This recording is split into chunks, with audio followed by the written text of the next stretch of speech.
the corner of your eye, huddled in the darkest shadows of imagination, it waits. Now is the time to face the fear. Welcome to Horror Lasagna.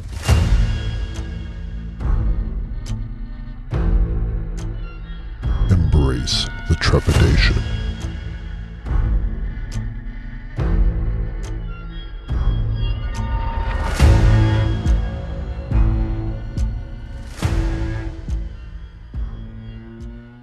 All right, so we ready for this?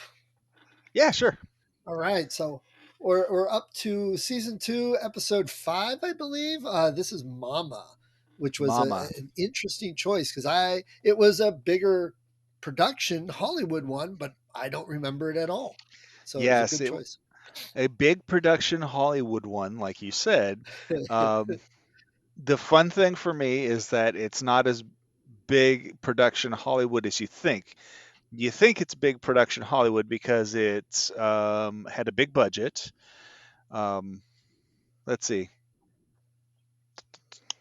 Yeah, it had a $15 million budget. It had a major star, right? Right. Who Jessica I didn't even Chastain. recognize at Oh no, first. not at I all. was With like, the holy black crap. hair and short. Yeah. Yeah. So it had a major star in it, and it was distributed by Universal. So, it feels like a major motion picture, but it's actually not unlike the others, a Spanish film which is a Canadian Spanish Mexican collaboration. That's common. Okay. Yeah. Um, it also might have had a little bit of a common feel because while he did not direct it, Guillermo del Toro produced and financed it. Yeah, I saw that. So he had a lot of pull in it as well. And it had some very traditional Guillermo del Toro feel to it, and it also had some very traditional Spanish uh, dark fairy tale feel to it as well. Spanish Yeah, at films, times. yes. And I know when I was watching it, because Guillermo, that guy, he, Yeah. uh, since he did Pan's Labyrinth, which is just really amazing, I was thinking of that a lot, and I was comparing them, which isn't fair to movies or people to do. But hey, if you're involved in this really really cool thing, let's see how you do with this newer thing. And I was like, this just is not the same type of horror movie as Pan's Labyrinth was at all. No, no, it really isn't. Um, it was the similarities with the others continues in that the film is set in Clifton Forge, Virginia, but it's mostly shot at Pinewood Studios in Toronto and in Quebec City. Oh, So interesting. it was shot outside of the U.S. while it was being supposed to be in the U.S. Right. with a Argentinian director financed by a Spaniard, That see that distributed by an American company. that right there would have made me said, yeah, let's watch that one. Yeah, yeah. Um, it you might have missed this because it was originally supposed to be released on Halloween in October of 2012, but Paranormal Activity 4 was releasing at that date, and so they decided to bump it and they released it in January of 2013. Uh, well, Paranormal Activity 4 was not the best one out of that group. No, not at all. But it was a known quantity, Yeah, so people would exactly. be more likely to go see it. It was written by two Argentinian siblings, Barbara Muschietti and her brother Andrew. And Andrew went on to direct the film. Okay. Um, it's the only film that they ever wrote, but Andrew went on to direct a couple of films in Argentina. He did a short version of this movie first. Um, and he did both of the chapters of the most recent version of it. Oh, okay. Nice. And you'll find that a lot of people who were in Mama showed up in it as well. And we Again, see that where a lot. yeah, they have people they like working with, they stick with it. Yeah. Um, He also has worked in post production on the Flash movie that's not out yet, and on the live action Attack on Titan, which is also not out yet. Okay. And he was a producer on Lock and Key, Oh, which nice. I haven't watched, but I know you have, right? Yeah, yeah. The first Yeah, season. I'd read some of the books, but The I the hadn't. the show, just real quick, is the kind of one of those where it's the same basic idea but goes in a different direction than the comics did. Uh, so at least you'll get surprised. It's not scene for scene, which has its merits also. I understand, but Yeah. that's just not this one. Um, the star of the film is Jessica Chastain, who plays Annabelle, and she has 57 credits to her name. ER was her first role. Right. She had a walk-on role in ER. She was in Veronica Mars, Jolene, The Help, Texas Killing Field, Zero Dark 30, Interstellar, The Martian, Crimson Peak, X-Men Right. Dark Phoenix, It Chapter 2. In fact, 2012, 2013 was a good period of time for her because she was in The Killing Fields, which was critically praised, and she was in Right. this, which actually got a lot of praise as well. So Okay. this was a good stretch in her career. Not that her career's over or anything. Just No. it Right. was a good point for her. She's become one of those that I actually went, oh, she's in it. Yeah, I might check this out. Yeah. Um, Nikolaj Coaster Waldau plays Lucas. He's Danish, and again, my apologies to all the Danish people out there for slaughtering how to pronounce your words. He's been in 62 other things, including Black Hawk Down, Gods of Egypt, The Simpsons, Game of Thrones. He was Jaime Lannister in Game of Thrones. Okay. So, uh, Daniel Cash plays the Doctor, Dr. Dreyfus. He's been in tons of stuff, 182 different credits, Wow. including Aliens, the RoboCop TV show, Law and Order, The Adventures of Young Indiana Jones, Goosebumps, Camp of Rock 2, Degrassi: The Next Generation. That show just churns people out for horror films. That's weird. I know, isn't it? That's Star a Trek. subchapter right there. Yeah. Star Trek Discovery, Orphan Black. He did voiceover for Assassin's Creed Syndicate, Watch Dogs, Thief, Splinter Cell Blacklist. The guy's a very busy guy. Yeah, well, that's good. But he's one of those that I'm like, man, he does look familiar, but I couldn't have named anything. We've probably Yep, seen him a dozen absolutely. times, you know. hmm Just in these little Right. roles, but you've seen him enough that. Megan Charpentier, she's Canadian. She plays the older version of Victoria, and I mention that because the kids in this movie, there's young versions of them and older versions of them. Megan plays the older version of Victoria. She is now 20, but she was 12 when they recorded the film. Wow. She's been in 39 things total, including Painkiller Jane, Jennifer's Body, that gothic Red Riding Hood that was out. Supernatural. She was the Red Queen in Resident Evil, Oh, okay. Retribution. She was also in It and It Chapter 2. So you see that a lot. Isabella Nelise is Canadian and she plays the older Lily. She is now 18, but she was 10 while they recorded this. She only has 10 other movies to her credit. She was in It. Mama was her first film. Interesting note, she's French Canadian. She did not speak English very well at the time. And so that's one of the reasons why Lily speaks very little in this film. Oh, that makes sense. But it worked. It needed to be Oh, it that way, did. really. Exactly. And then this guy, I just love this guy, Javier Botet. He plays Mama. He is a Wow. Spanish, yeah, he is a Spanish actor who plays monsters. He's got 110 credits, including Rec 2, Rec 3, Witching and Bitching, Rec 4, Crimson Peak, The Conjuring 2, Alien Covenant, The Mummy, the 2017 version. He was in It. He was in the latest version of Insidious, Slender Man, Polaroid, Star Trek Discovery, Game of Thrones, Scary Stories to Tell in the Dark, It Wow. Chapter 2, and His House. This guy is like, it's one of those kind of things where, not all actors have to be pretty.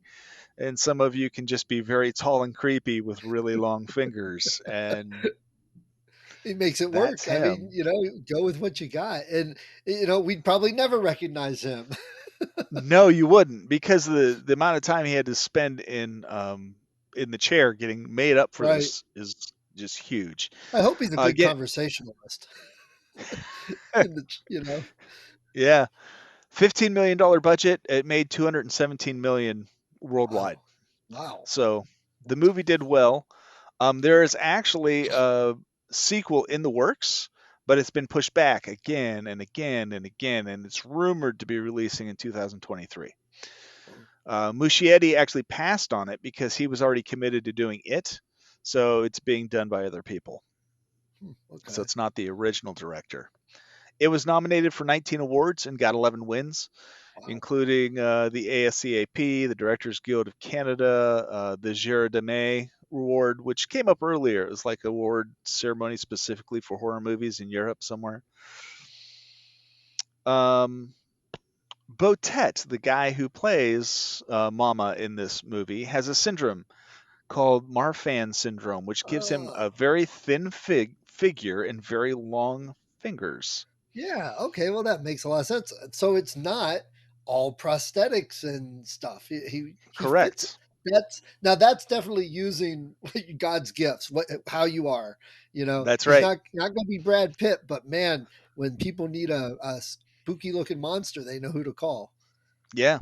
He's played female spirits before, and he's worked with Muschietti in It, playing the leprous hobo ghost creature thing. And it took him 4 hours a day to get into his makeup for Mama, and then 2 hours to get out of it at the end of the day. So that's 6 hours of his workday just sitting in a chair. And those work days sometimes are 10 hours and stuff. So Yep. wow. Isabel Nelise at the time spoke little English. It worked out well, but that's why she communicates so much with body language and things. In the film, there's a scene where she ends up eating moths, which which I'm sure you remember. Yeah. The moths, the production team had this great idea. They made the moths out of chocolate. So she would be sitting there eating the moths and it would be pleasant, but she hates chocolate. So regardless, it might have not been as disgusting as if they were wiggling, but she wasn't really a big fan That's of weird. yeah. Okay, side note, what is it with so many kids not liking chocolate nowadays? I don't remember a single person in school not liking chocolate when we were younger, but I remember Dylan, your son, was the first one that came over and said, "Oh, I don't really like chocolate." I'm like, "Really?" And there's multiple kids. It seems weird. So, He and Kaylee are actually kind of interesting because she loves chocolate and he hates it. And so whenever they get an ice cream cake, like a DQ ice cream cake, they would just split it in half, and he would take her vanilla part with the icing, and she'd get the chocolate part with the chocolate crunchy stuff on it. oh, nice. And they were pretty happy with that. But Yeah, yeah, I don't know. I that's I can't explain it. yeah, weird. Somebody needs to do a movie about kids who don't like chocolate and they are controlled and take over the world or something. They are now the red-headed children Right, without instead souls, of like South Village of Park. the Damned. Yeah, We'll watch that. somewhere along the lines. Yeah. Yeah. Jessica Chastain was Muschietti's only choice to play Annabelle. Nobody else was even considered. She based the character on a singer in a Canadian band, the Crystal Castles, named Alice Glass. I've never heard of her or the band, but that's who she based it on. The character was a bass player, so she took lessons to learn how to play bass, Nice. which we all know, how hard can Uh, that be, yeah, really? yeah, yeah. I'll send you some links. Not of me though. Um, and so the last thing before the second to last thing, when you have Spanish films that have children in them, a lot of times it does not end well for the children. That's a trope, like if It it's kind of is. If cultural. you think of Pan's Labyrinth, Yeah, The Devil's Backbone, uh, The Others, you know, right. and now this, you take a look at this, and there's this trend. So, you, spoiler alert, way ahead of time, everybody knows, but it doesn't end well for the children, at least for half of the children in this And I movie. guess So, now that makes sense because we'll talk about that more at the end. But I had some comments about the choice in the ending, so I guess it's something. If if it's a Spanish thing, expect it. yeah, yeah, Huh. for sure. Um, and as far as what kind of movie this is, there's a visitation here from relatives, or that was my thought here. Is you have this old relative who's visiting you, and that's never usually appreciated by everyone in the household. Um, but I would classify this as a dark fairy tale, Yeah. and that got me off on this kind of side trope, looking up what exactly is a fairy tale, and everybody's got a list. And the fewest number you can find are there are 3 points that make things a fairy tale. The biggest I saw was 10. 10 points have to be included to be a fairy tale. But if you go with the 3 point fairy tale description, it has to have a clear beginning and an ending. It has to have elements of magic, and it has to have good and evil characters tied within it. Okay. And so this film starts with childlike script writing out the words "Once Upon a Time," which Yes, is about I as like that. clear of an opening as you could possibly have. Exactly. Now, your definition there I loved because George Lucas always thought of Star Wars as a modern fairy tale, and it fits those three criteria in that regard.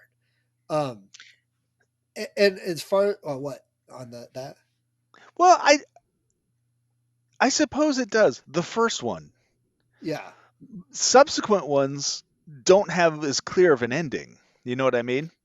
yes, The beginning's always there, and like he scripts it. It scrolls right. past you. This is the start of the thing. But then at the end of like Empire Strikes Back, so much was left up in the air. You're like, But if you take now that what? whole trilogy as one story, Then uh, yes, yeah, absolutely, you're it correct. can. But the Each first movie, trilogy, yeah, the first movie itself fits it all on its own. yeah, it does But all by itself. he had to do that, because he wasn't sure they were going to make the other ones.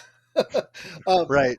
and as far as the visitation goes, I was watching this. I'm like, it's multiple visitations because, and this is little spoilers, because you have the whole family visiting that psych house and getting the free rent and staying there. They're visiting, but then Mama visits the house and the Hmm. doctor visits the house. So you get all these visitors, and then everybody visits the old house where the girls had been staying and were visitors there. So it's multiple levels of visitation all over the place. Yeah, yeah. There, people, everyone's visiting everything here. Yeah, absolutely. But it is really interesting that you point that out because you do have the first half of the movie where you have everybody coming into and visiting this one house. And then at the end, everybody ends up coming to and visiting this other house. Yeah. So you have the modern world house where everyone's coming to visit. And then in the end, everyone's going back to the old world house, which is where the whole thing wraps up. Which also is very, in many fairy tales, visiting the old house in the woods Yep. with Yep. bad things Exactly. happening. Yeah. Um, so that's one of the fascinating things. You always talk about putting limits on yourself Yeah. when you're creating stuff, and this is a good example of that, where he Yeah. came in with like this, I have this fairy tale framework I want to work within, and he did really well. So Yeah. So once uh, upon a time. once Ooh. upon a time, and then it jumps right into what is the aftermath of the financial collapse of 2008. Yes. And what Milchetti does really well throughout this movie is he does exposition with various narrators throughout the entire film. And right at the start, it's a car radio is giving you all the exposition of what you need to know. because you hear like the news talking about the financial collapse, and then there was this business and two of the partners are shot dead and one's missing, and you're hearing this on the radio, and as it pans back you see that this car is like parked on the curb with the door open outside of this very nice house, and the radio is letting you know, just basically it is taking the place of George Lucas's scrolling thing at the start Yeah, telling you what has come before. right. um, it's ironic also, the license plate on the car says N1 dad on it, which Yeah, is, about to be evident not really a well-earned right. reward. And it was Maryland license plate. I'm big on license plates, so Oh, okay. that's a Maryland license plate. Well, just a side note, Supernatural, one of the biggest ones they used was Ohio. Oh, But that's we cool. can't you can't get it as a custom one because I think somebody already has it. Yeah, I'm sure. Yeah. So one of the partners is missing, this guy named Jeffrey Desange. And you get pretty quickly that this is Jeffrey Desange's house. Two of his partners are dead. He's not there. The door's open. Things seem panicked. There's the sound of a gunshot come from inside the house, and you're like, oh, okay. So apparently this guy seems to have lost everything. And you get all of this within the first 3 minutes of the movie Right, without actually even seeing any characters. It's just a car and a radio and a camera panning back and a gunshot sound. right. Then we see young Victoria, who is played by Morgan McGarry, who has not been really, I think, in anything ever since. But that was the name of the actress who played young Victoria.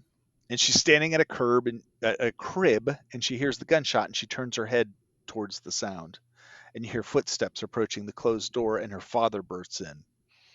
And on his collar, there's a little drop of blood on his white starched collar. And you can guess why. He grabs both of the girls and takes off and leaves the dog behind. Yeah, I made a note of that too. It's like, oh man, they leave the dog. I said that's exactly what I said. I have a note in here that says the dog survives this time because Steve always notes how many dogs are dying in these freaking Right. movies. I felt bad for the dog. And here, the thing, I guess that was I liked, but it was also a little weird. Is I understand the collapse, this guy's upset, but they never really went into what he did, even later, and why he's so distraught. He has to kill everybody.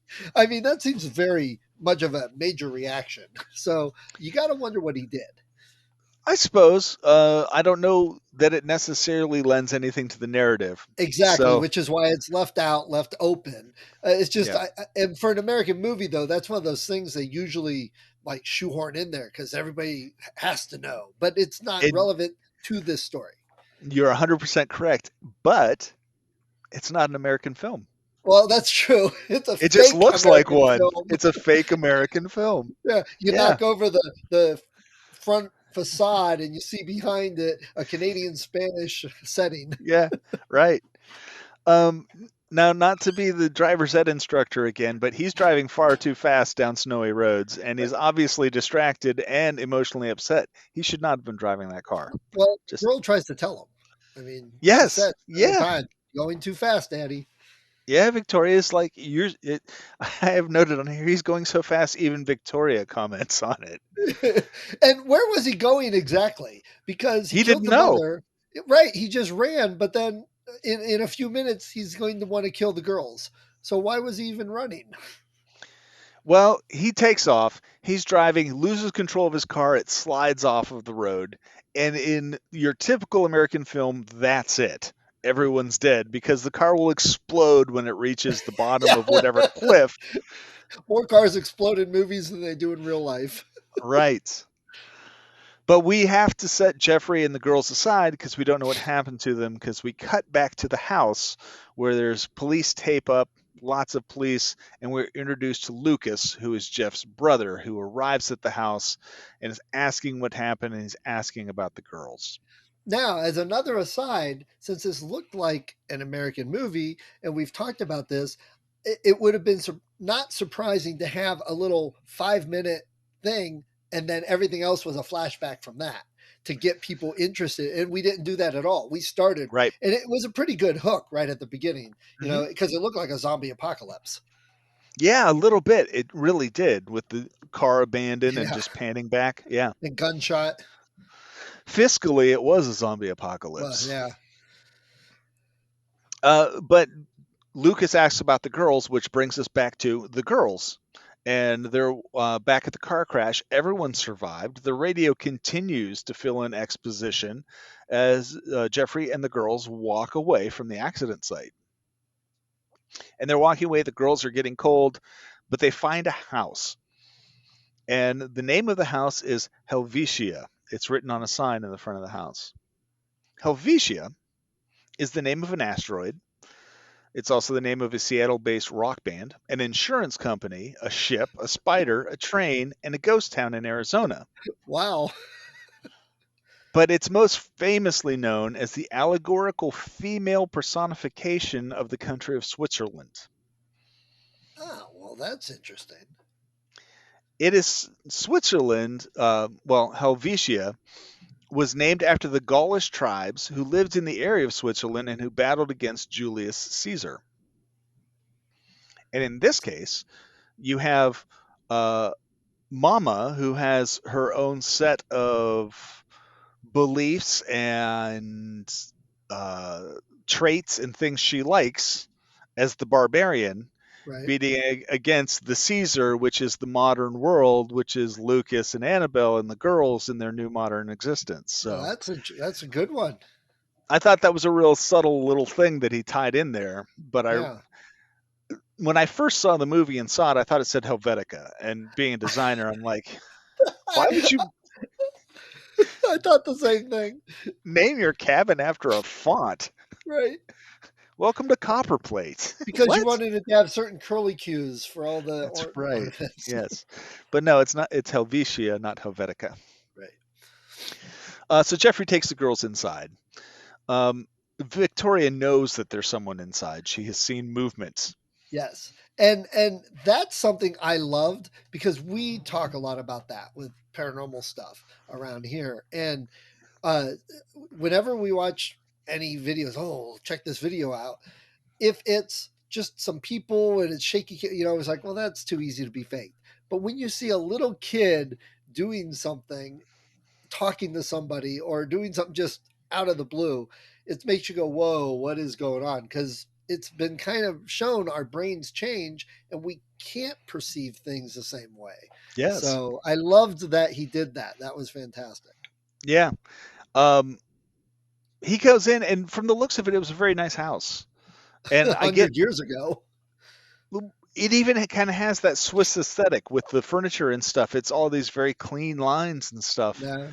He doesn't care because he's smashing the chairs up and lighting a fire in the fireplace. He's not appreciating the decor. Um, he's having this little breakdown, and Victoria's telling him there's a woman outside and she's not touching the floor. And you're like, oh, but he doesn't seem to pay any attention to that.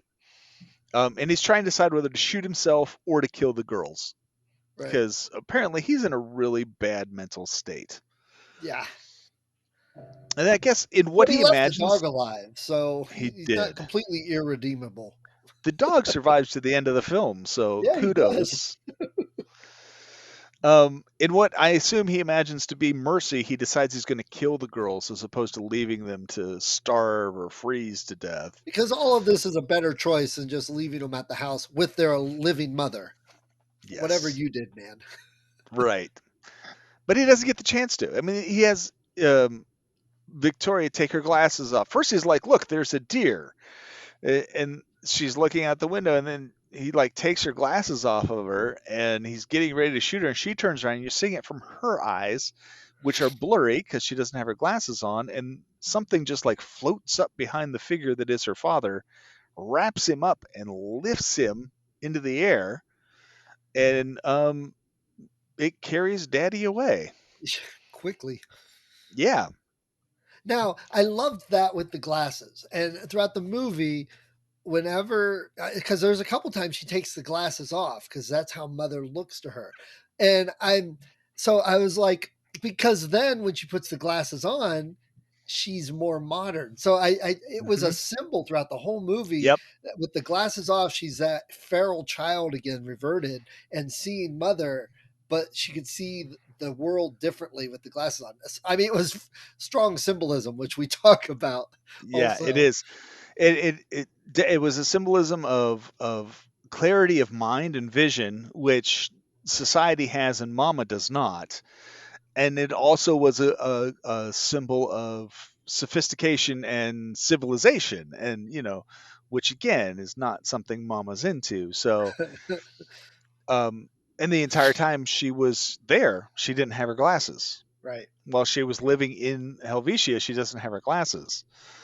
She and the newly orphaned Lily are sitting in front of the dying fire, and a cherry rolls across the floor from the shadows. And this is 110% Guillermo del Toro kind of thing right there, right. where, oh, here's a cherry, and it's just going to come out of the shadows into this lit circle. And I think she's like, "Look, Lily, it's a cherry." Yeah, And you get this silhouetted glimpse of Mama, and her hair's billowing out like she's underwater. right, And it cuts to the title cards. And here's we get a new shift in who's giving us um, all of our story. Instead of it being the radio, the exposition is done with children's drawings instead, right. while the credits are rolling. Yeah, I loved that showing. It helped show the passage of time. It helped show what their life was. It was the story of their life in 10 pictures. Yeah, yeah, it really was. They're eating raw wild animals. They're being attacked by things. They're like being lifted up to the roof by Mama. Right. There's times when they're smiling. There's times when they're not. They're walking on all fours. Yep. And you have moths. These moths show up as a symbol for Mama. And so whenever she's nearby or she's being influential, there are these moths that are there. It had a definitely a adventure game, video game feel at times with stuff like that. Yeah. Yeah, it did.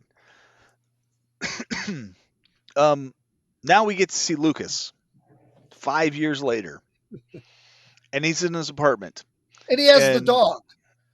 he So has we're the all good. dog. Yes. And for God's sakes, would someone please write a movie about an accountant? Or about a guy who stocks shelves at the grocery store or works in a restaurant or something. Why are they always freaking artists? For Right. the love of God, there's not that many of us out there, and it's not that great of a job, people. It's not Artist the. or author. She's a musician. Yeah. Yes, just, oh my God, come on. But here he is. He's your typical disorganized artist. He's got crap all over the place, but he's super hip. He's got those glasses that come apart in the middle. That's kind of cool. Um, He's been working with a local tracker named Bernsey, who is combing through the mountains for signs of his brother or his nieces. And he's kind of run out of money. He's taken all of the money that he's gotten from the settlement of his brother's estate, and he's basically spent it all on this. And that's what he's doing. And while he's doing that, Jessica Chastain's character, Annabelle, is in the bathroom waiting for a pregnancy test, which comes back negative, and she is overjoyed by that. Right. Um, and that kind of sets up the two characters. Just that one little scene. You've Yeah. got Lucas, who is this ridiculously caring, head in the clouds kind of guy who's going to do whatever it takes to bring a close to the chapter of his brother. And then you have Annabelle, who's like in the moment right now and wants nothing to do with responsibilities, certainly not kids. Right. Bernsey and his partner are just sitting in the woods having lunch, as one does when one's out walking through the woods. And his partner wanders off to pee, again, as one does when is out in the woods. And while he's peeing, he sees the car. Right. So they have Victoria's childhood stuffed animal, and they have their bloodhound. He sniffs it, and they're off. And the dog leads them directly to Helvetia. As soon as Bernsey enters, a moth flutters down the hall.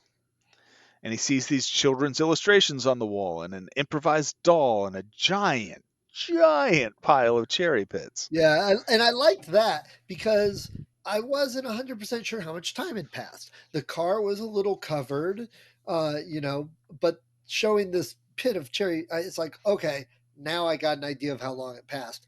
And how did those girls survive on only a cherries?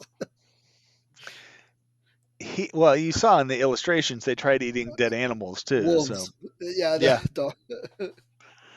Um, Behind him, while he's looking at this pile of cherries, you can see there is this little child figure hunched in the shadows, like on all fours, just looking at him.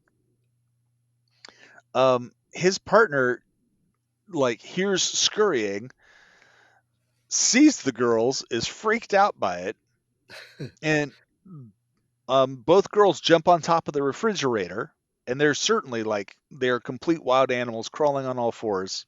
and they did really good with that. I mean, those girls, for as young as they were, they really were good at doing all this. Yes.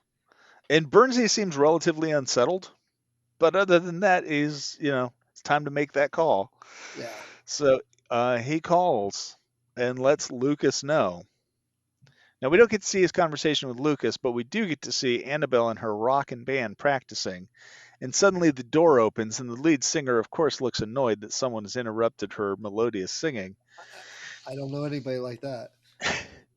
Lucas just comes in and is like, the girls are found and they're alive. And Annabelle's like, oh shit. How is this even possible? And we're introduced to Dr. Dreyfus. They have the girls set up in like what looks like a typical bedroom with two-way glass so they can watch them. And the girls are not normal girls now. They're Right. like hiding behind the bed or under the bed, crawling around on all fours. Growling. Yes. The doctor takes a pair of glasses and gives them to Lucas and sends him in to give them to Victoria, which I don't know. That seems like pretty much right in the deep end to Yeah, I me. was thinking But the same thing. I'm like, I'm waiting for the girls to attack him, and I'm like, really, this guy has no training, and this doctor's like, yeah, go ahead, it'll be fine. yeah. There'll be no So issues. as soon as he walks in, Victoria and Lily dive under the bed. And like Victoria takes a swipe at him, but he manages to get her to take the glasses. And she puts them on and looks at him and calls him daddy. And he Yeah. freaks out a little bit by that. He's like, no, I'm your super cool Uncle Luke. I couldn't possibly be your daddy. Oh, thank Um, God you don't write dialogue for movies. she approaches him and gives him this hug and calls him dad. And then he hugs her back. And, the initial bonds of regular human society have now been laid with with, Victoria. with Victoria. Yeah, not so much with Lily. Yeah. The next scene is a custody case, which the doctor continues the exposition now. It's gone from the radio to the children's illustrations, and now it's the doctor testifying in court with video. Um, and he shows how the girls have begun to adapt to civilization, but they're still clinging to this mythical figure that he believes they've created called Mama. Jeffrey's wife's aunt is trying to get custody since Lucas and Annabelle are obviously, irresponsible artist, musician people. And, she actually probably has a decent point there. Yeah, she does, but I wondered what her motivation for being so aggressive to want these girls. And that's a really good point. It was kind of like they take older Karen white lady and just have her be there to be mean and demand to have her way as a Yeah, character. yeah, they didn't set anything up ahead of time to show, like even a picture on the mantle when they were going through the house, something to set her up, but there was nothing. I was a little like, So Aunt Jean is one of the weak parts of this film, in my opinion. I Whenever agree. you watch a movie and there is this character at odds with everyone else, you're guaranteed they're basically just there to be sacrificed to whatever monster spirit ghost there is. Well, that theory holds up true here. It does. Yeah, because She's her whole aggressiveness, I didn't get. They didn't set it up. All they if they would have set it up a little better at the beginning, she would have fit better. Yeah. But they were moving on so quick. Maybe it got cut. Maybe they didn't think about it. I don't know. or at least make her likable at least. Well, So yeah, as a viewer, there's some conflict of interest. You're kind of like, well, she's kind of nice and she has a point, but they just made her a complete bitch. So it was right. like, Show her at some point sitting at home watching videos where she was with the girls at birthday parties or something. That would yeah, have worked well too. But we yeah, don't make movies, so I guess we can't complain. we don't. And you know, if this is the 1 week part of the film, that's still, it's Yeah, forgivable. yeah, Um, she wants the kids to go live with her, and the doctor's like, no. Uh, I mean, he goes and tells Lucas that I don't want her taking the kids halfway across country because I want to study them. he has ulterior motives. There's a book deal in here. We Yeah, will give you a house as long as you allow me to keep studying them, and the judge will do whatever I say. And so Lucas is like, yeah, okay. and I had to wonder. I'm like, wow, do they really have houses like that set up so they can observe like people? I was like, that seems a little like extreme, but okay. I don't know if they'd actually have something like that. Maybe. I mean, or as a safe house or something like that for a psychiatric kind of firm. I can see where they'd have something like that, like a halfway house kind of deal. Yeah, But just for study and research seems a little odd. But and it's a huge house. you it know, is. It's a very nice house. The doctor starts doing hypnotherapy on Victoria, and he's asking her to recount her time in the wilderness. And he asks her for the story.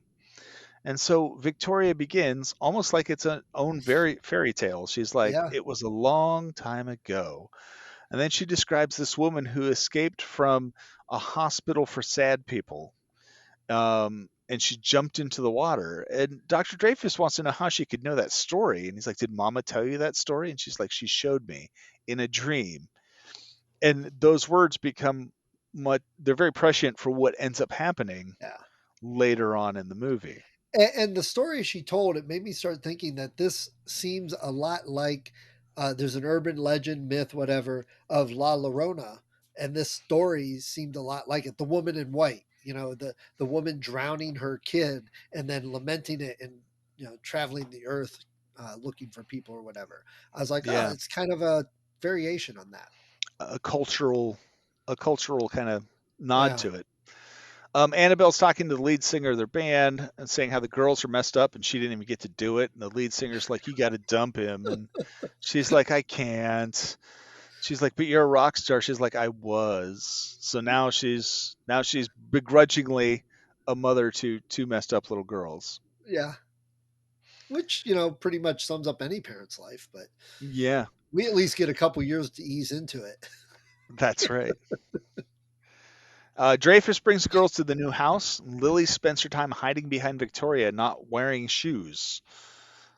And Annabelle is introducing herself. Lily calls her Mama, which Yeah. she's not thrilled about because she's thinking of, oh, she thinks I'm her mother.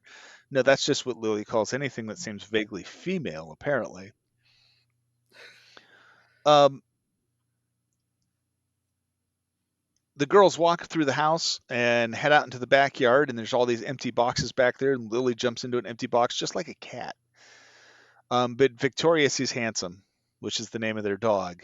Yeah. And she starts to pet him and then look back and she smiles. And like, they're just these steps, as you can see, as she progresses back towards normalcy. First, it was the glasses, and now it's the dog. And She had some of that, so it's easier. Lily really yeah, way didn't. easier for her. The scenes follow illustrate how the girls are adjusting. So, like, Victoria's sitting at the table to eat, but she's struggling using utensils while Lily's sitting on the floor eating cherries, or Victoria sleeps in the bed and Lily sleeps under Under. it. And at night, Victoria's asleep. Lily opens her eyes after the lights are out and the doors closed because she's pretty much this nocturnal animal. Dreyfus goes to the Clifton Forge Public Records Office. He's looking for information on Victoria's story about the sad woman. And the story behind the counter is like there aren't any police reports between 2008 and 2012 that match that story. There aren't any mental hospitals anywhere near Clifton Forge within 20 miles or something. But then she mentions St. Gertrude's Asylum, which is a mere 5 miles away, but it was shut down in 1878. And there's a story that matches the story telling the tale of patient Edith Brennan. And so it appears that perhaps this Edith Brennan person is who Mama was at one point in time. And there was something wrong with her even in those visions and stuff because she long skinny arms and even Yes. in the real life person before she became the spirit and stuff. So Yeah.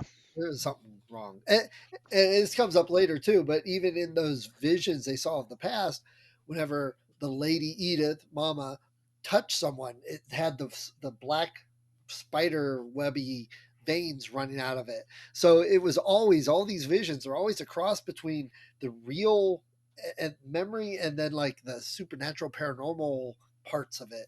And it was interesting.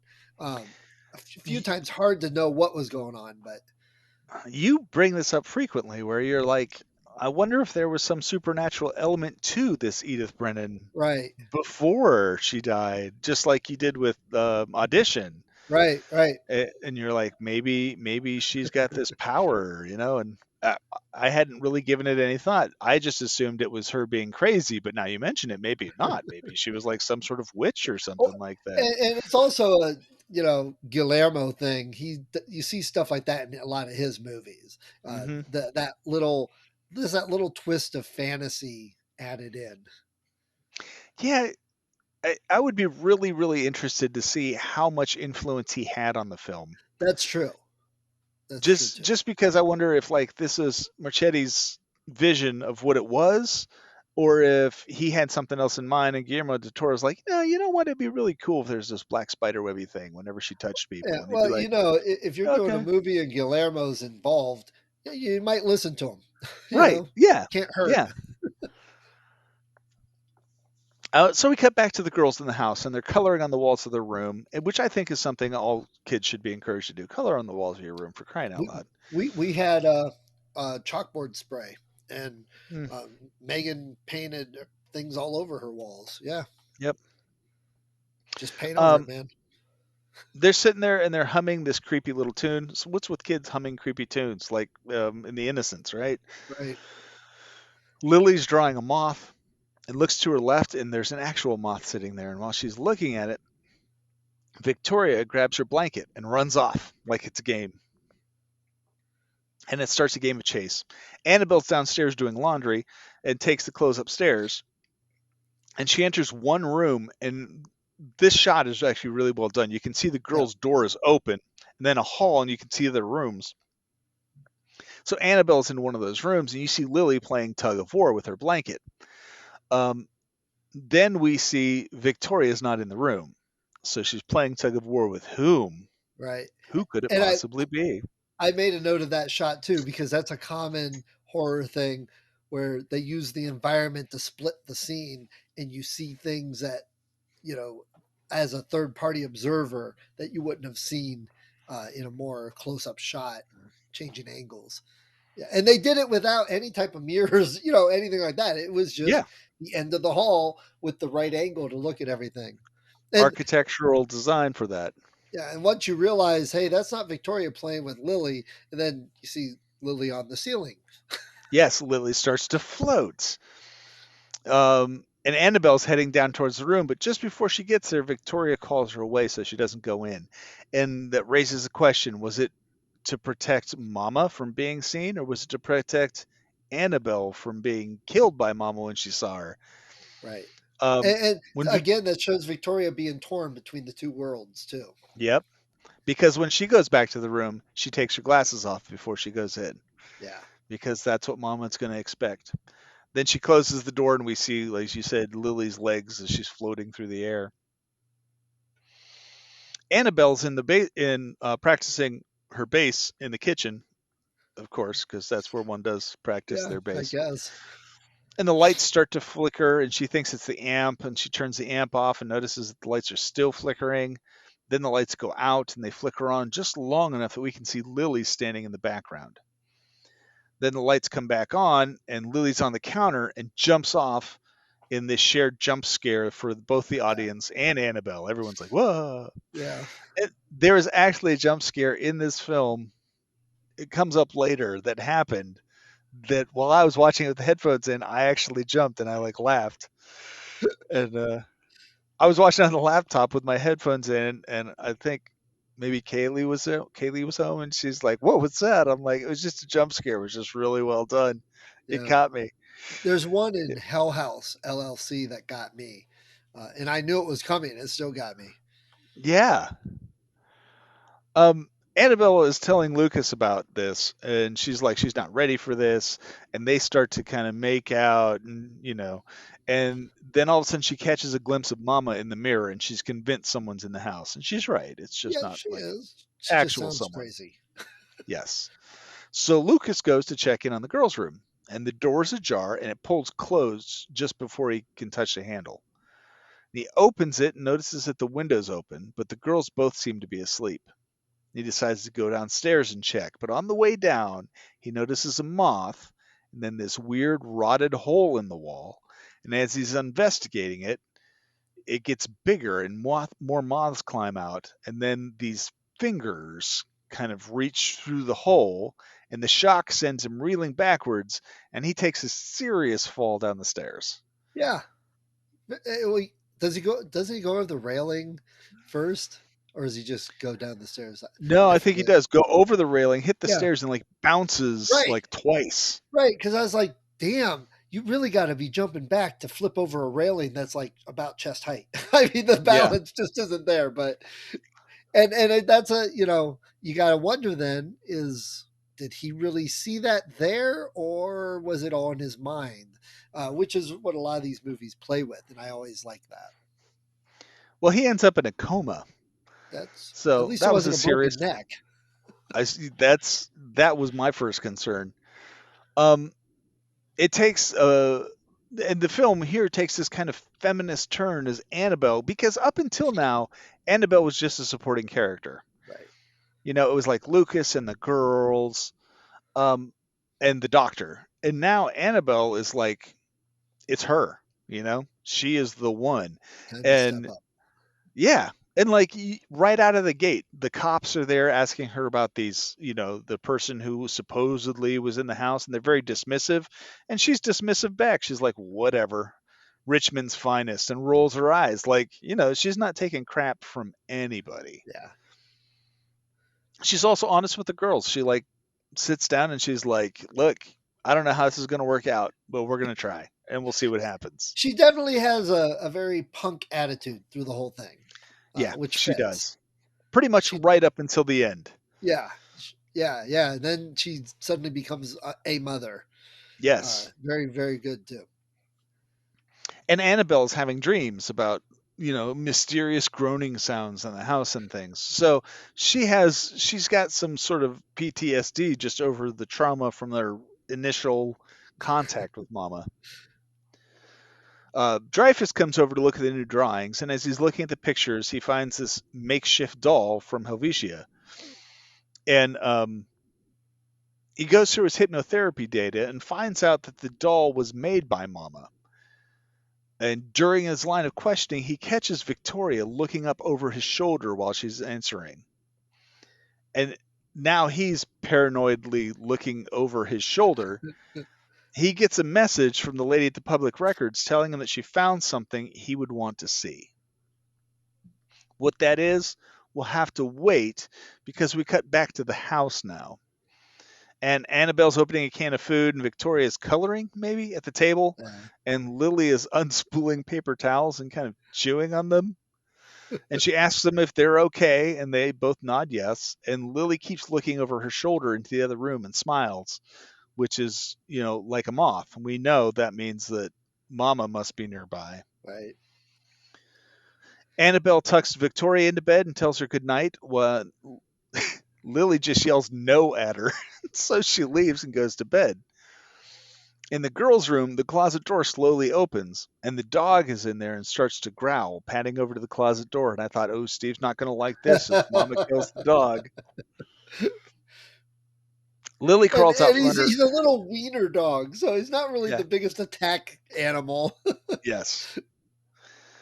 Um, Lily crawls out from under her bed, and she goes over and says, "Victoria, come, Mama." And Annabelle can hear Lily humming through the air vents. And then a mature voice starts to hum the same song. Yeah. And she heads down to their room, hearing the girls giggling and laughing as she opens the door and sees just the two of them. And she's like, "It's late. You know what time it is?" And she walks over where the closet door is ajar, and Victoria says, Don't go into the closet." So she just closes the door, and she tells them to close the door, and she leaves. She tells Dreyfus about it, and he tells her that he thinks, and tells him that she thinks the girls are being visited. She says she heard this voice, and Dreyfus is interested, but he believes that Victoria is just dissociative, and on some level, she is Mama herself. Well, he That's his forgot to initial read the whole theory. script, but That's right. We finally get to the county archives, where we get to see Dreyfus and this historic records curator. And they actually have the body of Edith Brennan's baby in a shoebox back there.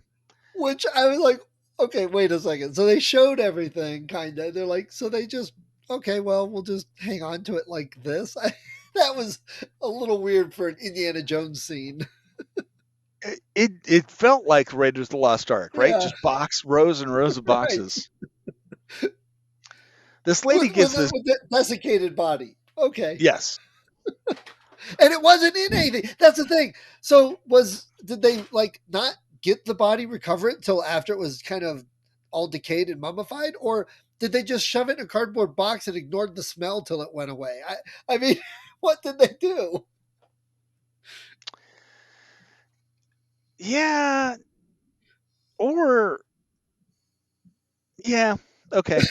I was gonna say, part of me wonders if the baby had been dead way back when, and Edith just Yeah, thought it was alive yeah. and had That like been that's grave robbing or something like that.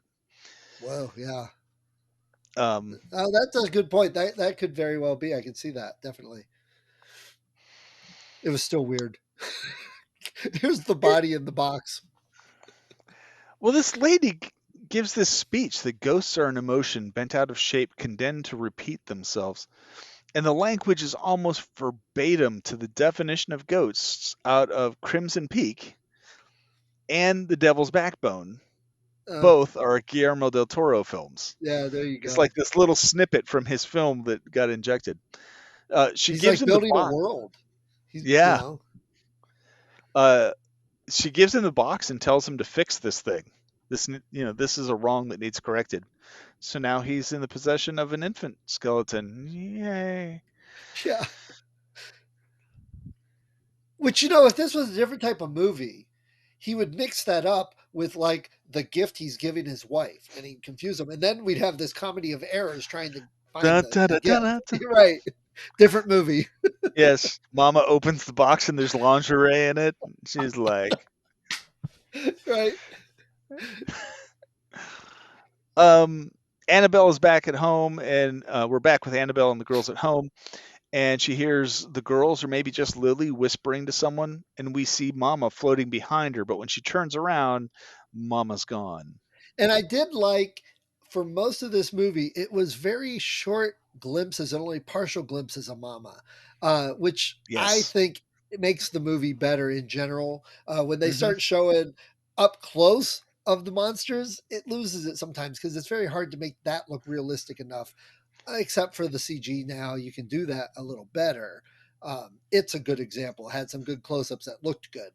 But for this movie, I thought the tension was so much better with just the little bit here and there, build it up really well. Yeah. Yeah. Um, I think too that when you do finally get to see her clearly, even the shots are kind of brief. Yeah, big So time. you don't have time to sit there and linger on the fact that this is actually a man in prosthetics. Um, you know, And they think they did a little bit of other work with that to make it look the way it is. But I think the yeah, there's some combination CGI was going done on, and well. Yeah, it yeah, was done well. So this next scene is right out of a Stephen King book. I saw this scene and I was like, this is something, this happens in Stephen King all the time. We're at the hospital and the lights start flickering and the computer terminal starts to type out MA, and there's moths all over the place. Right. And then Lucas is visited by the twitchy ghost of his brother, um, who tells him to save his daughters. And he's standing at this bridge and he points in this direction. And he's like, save my girls, go to the cabin. And this whole time, Lucas is having a seizure and the doctors get him stabilized. But Stephen King does that a lot in his books, Yeah. where you have And like this evil force and he introduces this one thread of good that's really struggling to like get the point home, and it's like, okay, here it is, and that little bit of knowledge is just enough to get the hero to whatever they need to do. yeah, um, which I thought it was okay. So you had a vision while you're in a coma. So now you got your point in life of what you got to do. But I did like how they intersect the real world with the paranormal. Because again, this is something we talk about around here a lot. And in the paranormal supernatural world, he's seeing his dead brother, he's getting a message, he's seeing where to go the bridge. But in our normal real world, he's having a seizure. So that's, how it's interpreted in the different realms, you could say. Yeah, yeah. And that's a common thing too, because it's easy to show on movies. But because I talk about that, sometimes if there is something to a paranormal realm that we just don't understand yet, science wise, how, Oh no, Reese, you died. we were doing so well.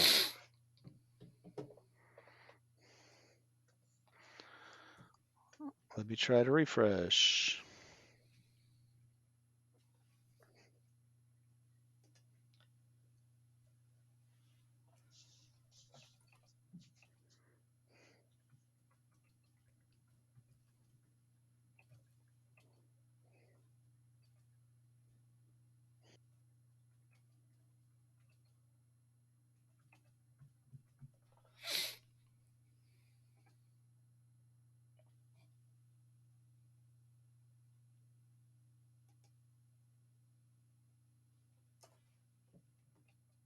Oh, there you go. Hey, There you are. Okay. Um, but anyway, I was just going about the intersection between the realms. And so there are things sometimes where I wonder if there's things we just don't understand with science yet, and we interpret them different because of how it looks from our world viewpoint. yeah, it wasn't Arthur C. Clarke that science was just magic that we don't know how. Magic is just science, we don't know how it works yet. Right. And I argue with Colin about that at times. And I point out how many times in the past 50, 100, 200, 500 years, something, Galileo was killed because of his scientific observations, but people didn't believe it at that time. And now it's science and not a magical belief. Yeah. My point. Anyway, back to our previously scheduled movie. Well, you know what? They stabilize him, and he's awake now. And like Lucas and Annabelle and Victoria are hanging out in the hospital, acting like like a little family. And Lily, on the other hand, sitting on the floor eating moths made of Behind the, chocolate, which she doesn't yeah, even really like.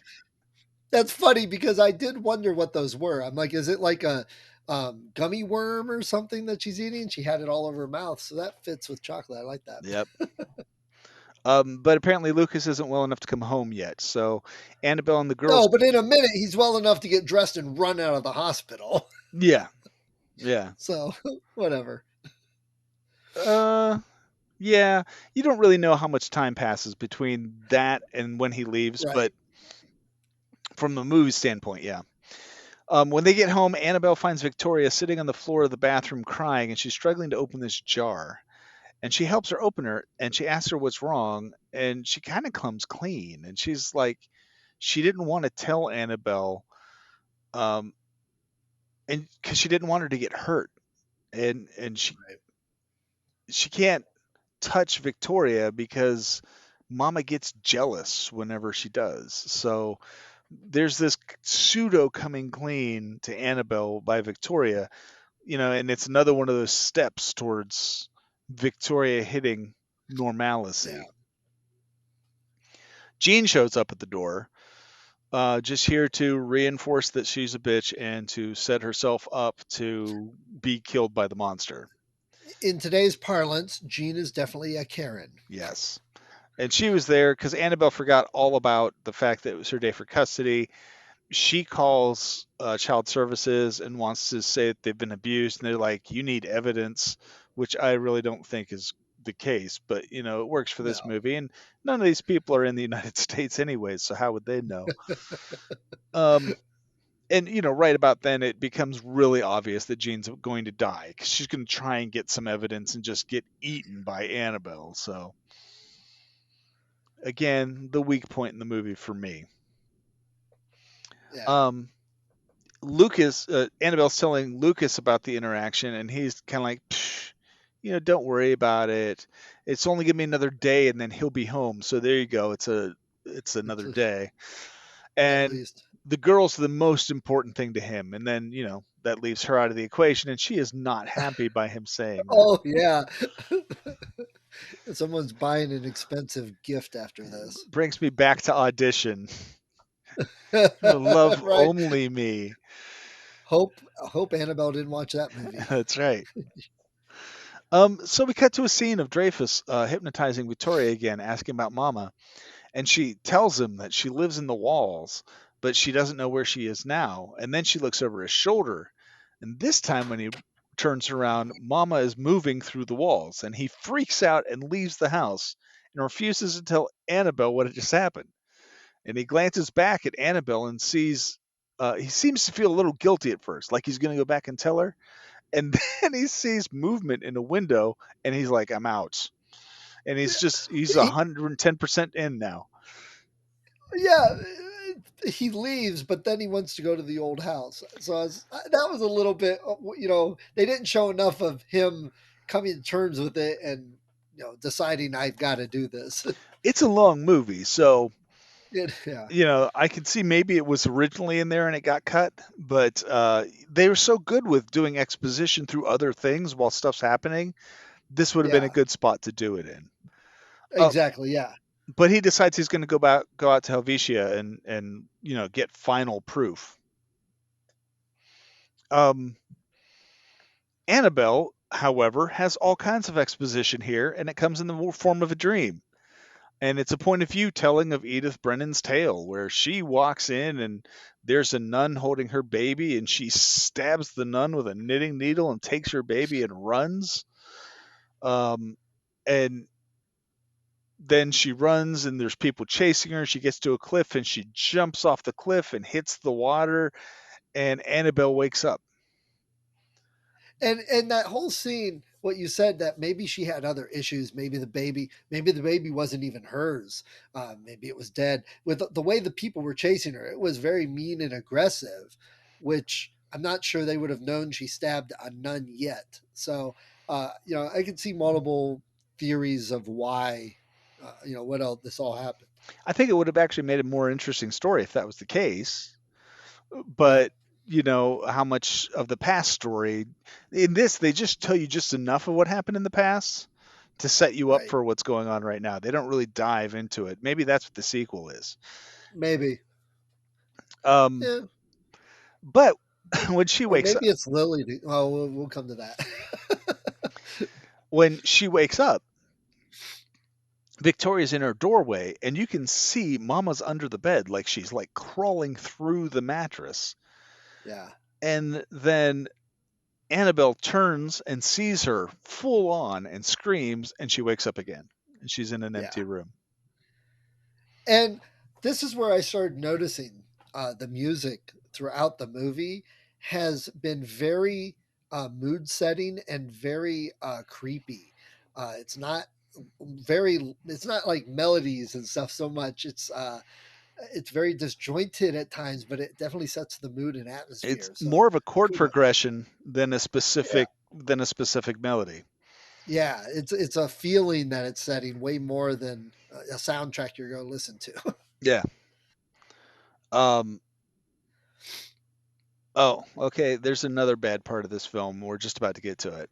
Okay. Dreyfus gets to Helvetia.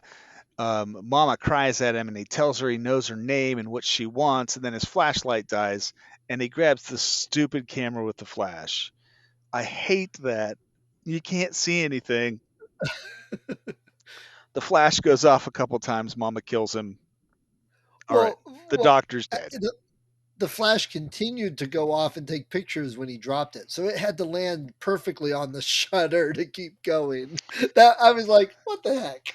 I and even like La Casa Muda, a movie I love, well done film, uses that same Yeah, nonsense. So okay, it's just I have it listed here as camera flash trope. So we should have kept track of all these and marked how often different things happen. yeah, um, Anyone listening, go back to the episodes, figure that out, show us a chart. That'd count be it up. awesome. Yeah, let us know. Take a drink for this trope and this one. Back at the house, Annabelle's going to check on the girls, and as she walks by, we see a physical manifestation of the meeting with Mama on the back of her neck. You can see the black spider web that Steve was talking about, like right there where your spine reaches your neck. She can't find Lily inside, so she looks outside and sees her sleeping under a tree. And she brings her in and tries to warm her up, but Lily fights with her for a bit, and then Lily tires out. And if you've ever had a kid who's having a fit, you just hang on to them long enough, if they wear themselves out. That's Right. exactly what this was. And then Annabelle breathes on her hand to try and warm her up, and this makes an impact on the girl. And it's probably because Mama's breath is always cold. Yeah. She's not living.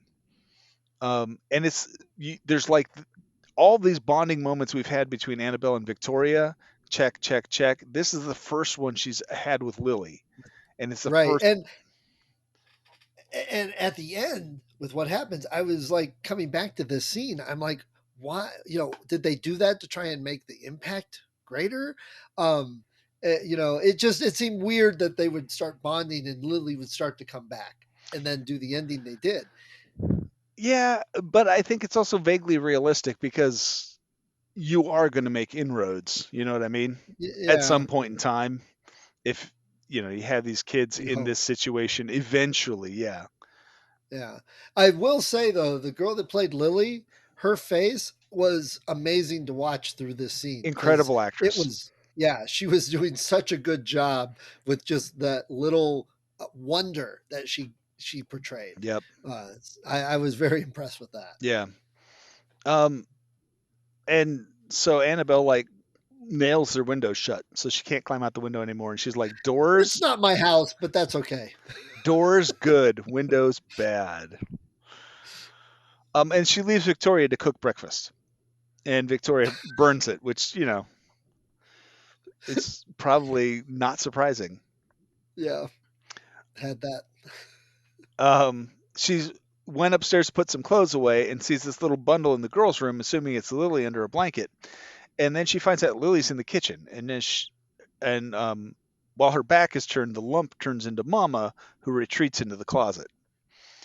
And all Annabelle hears is the click of the door. Yes, so she opens a closet and looks and sees that mystical gate on the back in the wall, and Victoria shows up and calls to her.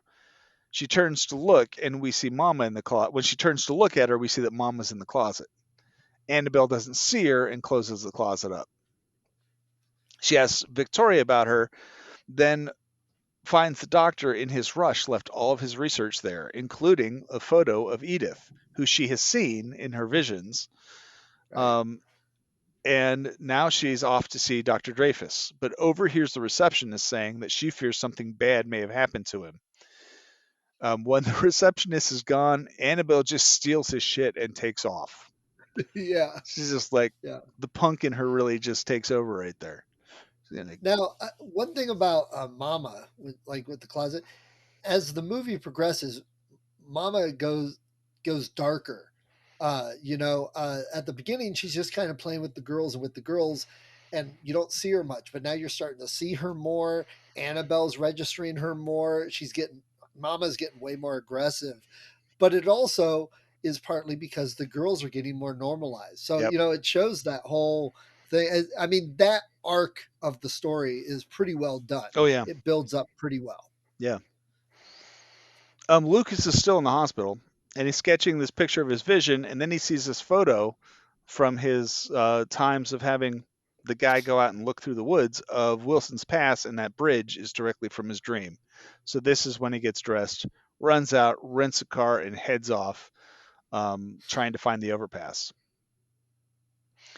He does find the overpass, and then following the direction his brother was pointing, he makes his way towards Helvetia. So that's Lucas. We'll put a pin in him and send him right over here. Annabelle starts tearing into Dreyfus's research and finds out he's been writing an entire paper on Mama. She hears the interviews with Victoria. We get some exposition through his research and find out about the dead baby. It didn't hit the water. It got snagged into a tree branch on the side of the cliff. And then Annabelle realizes that in the shoebox is the baby. She's having a very weird couple days. Yes. Lucas is on his way to the cabin and he tries to call Annabelle, but she's not answering. Annabelle is crying in the den, and the girls come down, see her crying, and seem concerned. Victoria hugs her and looks at Lily, who shakes her head no. She's not ready for that kind of intimacy yet. So Victoria says, "Good night, Annabelle, I love you." Now Jean has snuck into the house with a camera.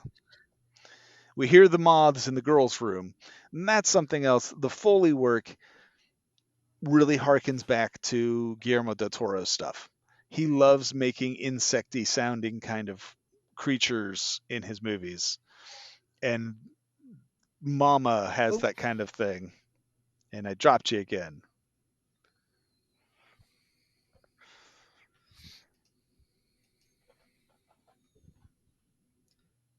There you are. Yeah. It's weird. No, this is all me. This is my Wi-Fi acting up. Mine acts up too. Welcome to the redneck wireless or redneck cable. Yeah. Anyway, so the Foley work. Yeah, I was just gonna say that Guillermo del Toro likes the scratchy kind of insect sounding stuff, and Mama has that same kind of sound kind of thing. Yeah, with the moths and everything. And the part where the sounds were going through the vents and stuff, and then you heard it get deeper. Yeah. So that was good. Victoria wakes Lily. And as they leave the room and head downstairs, Victoria checks on Annabelle, who is watching the interviews with her headphones on, completely oblivious to the girls. Lily is looking at Edith in the other room, Mama, who is just standing there. Victoria tells her not to look at her because she's crazy, and then Mama lunges at them, and that's the jump scare that got me. Gotcha. The girls run upstairs screaming. Lily gets to the room first and shuts the door, leaving Victoria out in the hallway. Yeah. Nice little sister. I don't have to be faster than the ghost, just faster than you. Annabelle comes up and hugs Victoria and asks her what's going on, and Lily shrieks from the other room. And Mama is in there and not being nice anymore. Yeah. They all run away, and Mama trips Annabelle and then puts her hand on the bruise on her neck. And this, seems to completely incapacitate her. Victoria calls out to her, telling her, "You promised." So apparently Victoria has had a deal with Mama that she would not hurt Annabelle. Yeah. Mama crawls over towards her and pulls her glasses off and crushes them. Yeah, well, you were my kid first, and we're getting rid of all these signs of civilization. Jean, who's outside with a camera getting ready to take pictures of child abuse, hears something and proceeds to break into the house. Mama, sensing someone new, crawls off, and the girls try to wake up Annabelle. Downstairs, this was kind of funny to me. Jean is standing in, I think, the kitchen, and it looks like this wig comes crawling over to her, and she's looking at it completely confused and probably appalled. And it gets to her feet. Mama looks up, and Jean screams, and it cuts back to the girls. That was a good special effects in that. Yeah. It looked good. Yeah. Victoria goes downstairs and sees Jean, and asks if she's okay. And when she turns around, it's actually like Mama cramming herself into Jean's body, and Victoria screams. Yeah. Now, this whole thing here, Lily gets scared and runs, and she's helping Victoria try and wake up Annabelle and all that jazz. So then again, at the end, she does reversal from that. So, it seemed like with the bonding and this, she was coming closer to, and then they changed that. So that, I wasn't completely happy with how they ended it because I didn't think the story led to that. That's why. Not that it was horrible. It just they didn't lead up to it.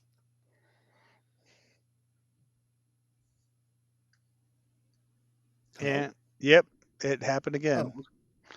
oh, Okay. Well, and I get you. Are you still there? yeah, yeah. Okay, because your video's froze on my end, but that Oh, doesn't really matter. Oh, there you okay. I go. hear you. Okay. I kind of agree, except I think that especially with little kids, they're very emotions are very infectious, and so you're not there anymore. No, I'm here. I hear you. Oh, okay, cool. Emotions are very infectious, and so if you have a little kid and you like go boo and like everyone starts screaming, the little kid's gonna scream anyways. You know what I mean? Yeah, yeah. Um, while she's passed out, Annabelle's having another vision of Edith, and the moths that are the symbol of Mama were actually nesting in her corpse as she laid rotting in the water. And as they burst free and fly out of her corpse, Annabelle wakes up, and the girls are gone. So she grabs a shoebox and heads out for the woods. And she's calling Lucas this time, but she keeps getting his voicemail, and then she almost runs him over in the road. So Lucas Yeah. apparently wandered around the woods, lost for the better part of the day, and now it's night, and It Annabelle has just met up happened to with him. be on the road right when she drove by. Yes, Okay. maybe it's the spirit of his brother influencing things. I guess. But then the two of them find Helvetia and head in, and Jean is there, but she's dead. No sign of the doctor anywhere. Yeah. They head outside and see this cliff in the backyard, and Mama is up there adorning the girls with flowery crowns. Lucas and Annabelle run up to the ledge and they call out to the girls, and Victoria looks back, but Lily continues to look at the edge where Mama floats up. She extends her arms, and Lily smiles and gets up, walking to her. Lucas runs up and stops her with a tackle, and then Mama starts with the whole "I'm going to put my hand on your face and completely incapacitate you," which he should be happy because most of the time she just snaps your neck. Um, Before Edith can snap his neck, however, Annabelle calls out and is holding the corpse of her baby that was in the shoebox. And Mama flies over and grabs the bundle and pulls back the cowl and sees the little skull, and she reverts back to mostly a human spirit, and she starts to cry. And you can see like she takes on, instead of just being this like angry ghostly face, she takes on like actual features, human features. Right. Yeah. Um and all the living people are huddling back together like the little family that they have become. And then Lily calls out. And Edith, now it's not even Mama, it's like the ghost of Edith, like stops and looks back and says, "Lily?" And then she just throws the infant's corpse away and turns back into the rage monster that is Mama. Right. Which that leaves it that I can see where the sequel could come in. It could still be her because I was like, okay, well, you have your child, but then it's like, nope, don't care about that anymore. I've got this new one I've got to get. And it was like, wow. So I could see, even though everything happens here at the end, there could be a sequel with her still. We've mentioned this movie so many times, this series, The Haunting of Bly Manor. Did you see it? Yeah. They do that whole episode where they go on about all the other ghosts that are in the house, and they talk about how the longer they're there, the less they actually remember about the specifics of what they want. They just know that they Well, that want makes it. sense. And Okay. that kind of comes into play here, where like Mama wanted her child, which probably might probably wasn't even her child, at the start. Yeah, yeah. And then for a half a second she had it, but then just she's nothing but emotion anyways, and the emotion came back as soon as Lily called out to her. That's kind of what's keeping her uh, grounded in our world, I guess. Yeah. So Mama takes both girls and she takes them to the edge, and Annabelle like continues trying to stop her, but Mama keeps winning. And She's like Victoria's the Terminator here. yes. She's down and just keeps crawling. And Victoria's like, just lay down, just close your eyes. Victoria's like, this is gonna happen. We're done for. Just you save yourself is basically what she's saying. Right. Annabelle keeps trying and Mama keeps winning, and they get to the cliff edge. Victoria's not coming anymore because Annabelle won't let her go. And so Mama looks back and with some sort of recognition of like what Annabelle's feeling, she lets Victoria go. And Right. Lily does that whole Victoria, come. And Victoria's like, Victoria, stay. And Mama takes Lily, and Lily's cool with it. And they fly up into the air, and she wraps her in her cloak thing, and they both plummet to the water below. But even as they're falling, there's this scene of like Lily and Mama wrapped up in the blanket, and Lily's like giggling as they're falling. Yeah. Annabelle and Victoria are crying out for her, and Lily and Edith hit that branch and just burst into a cloud of moths. Right. And then Lucas wakes up. Typical guy. This is all the action. What I miss. Yeah. And then this moth comes down and lands, and it's a different moth. It's not just the black ones. This one has this big splash of blue, and is this moth like the lily moth? Right. And then the moth at the camera, it's like this is the end of the fairy tale. And once again, it does not pay to be a kid in a Spanish-based horror movie because bad things happen to you. Right.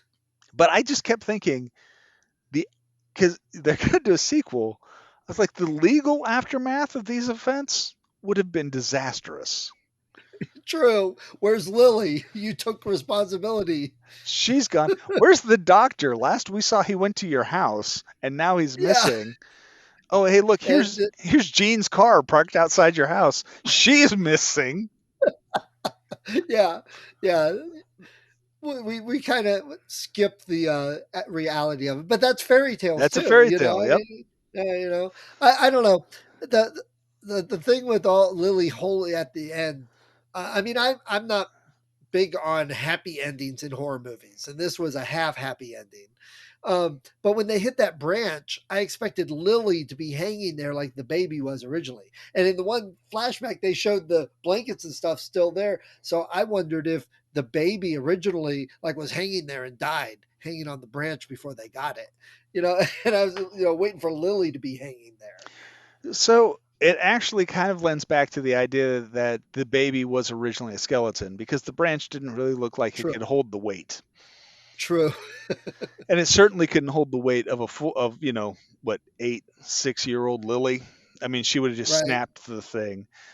True. But if instead Edith had been carrying around just an infant skeleton in a blanket, it doesn't weigh anything. It could have got Right. snagged and just hung there. You know what I mean? That's true. And that scene with the nun that she kills, you know, maybe I'll go back and just look at that. Maybe they had the dead baby and they were preparing it for burial and stuff, Could be. and that's when Edith snapped and don't take my baby.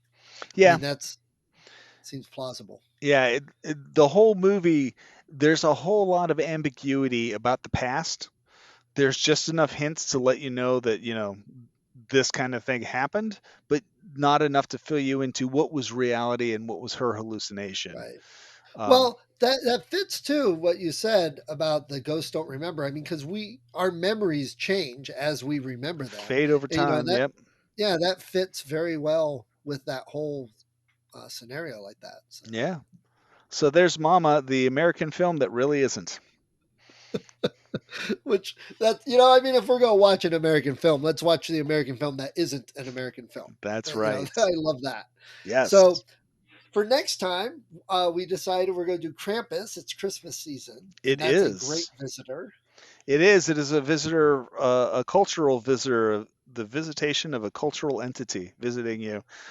And there's lots of Krampus movies out there, so you actually have to tune in to find out which one we're watching. Are we watching the super crappy one, or are we watching like the real good one? So Yeah, there's a lot of super crappy ones. there are. I mean, super crappy to the point where this is like the college students filming it, but they're actually the woodshop college students, not the film major college Right. students. There's Yes. some bad Krampus movies. And typically I don't watch bad remakes, but when I was trying to get Krampus, I just kept requesting them, and the ones they kept sending me were the crappy ones. And so I'd watch them and be like, this isn't the one I thought about. Right. So I've seen a bunch of the bad ones. Right. So, all right. Here we go, Mama. Good to go. The creature slips from perception. Pay attention. It will rise again.